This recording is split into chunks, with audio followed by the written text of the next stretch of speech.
नमस्कार दोस्तों। आज की हमारी कहानी अच्छी लगे तो प्लीज हमारा चैनल सब्सक्राइब करें। धूमधाम से शादी हो गई। जेठानी और देवरानी दोनों की बहुएं एक साथ रुनझुन करती अपने घर में आ गई। करीब करीब सभी मेहमान विदा ले चुके थे, पर घर की सभी बहन बेटियां अभी यहीं थी। आज बहुओं की पहली रसोई थी।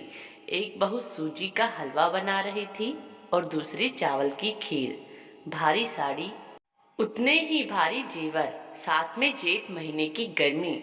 दोनों बहुएं हलवे और खीर के साथ संघर्ष कर रही थी। हलवा गाढ़ा हुआ जा रहा था और खीर पतली रह गई।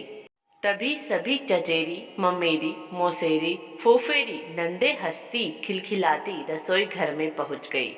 अरे वाह, खीर, हलवा, एक ने कहा। दूसरी बोली, चलो आज तो एक प्रतियोगिता हो जाए तुम दोनों के बीच। देखे खीर स्वादिष्ट बनती है या हलवा। तीसरी बोली, हाँ भाई, आज तो तुम दोनों की परीक्षा है। तभी ताईजी अंदर आई।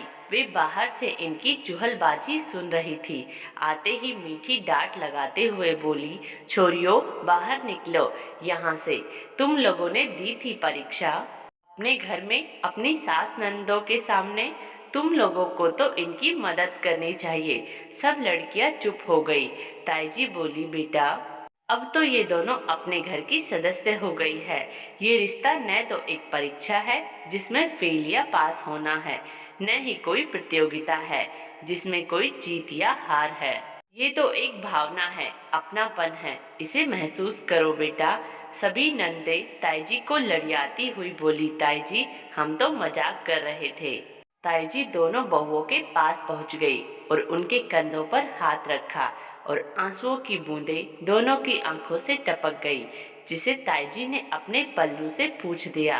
फिर लड़कियों से बोली, इन्हें बाहर हवा में ले जाओ। खीर और हलवा अब मैं देख लूंगी।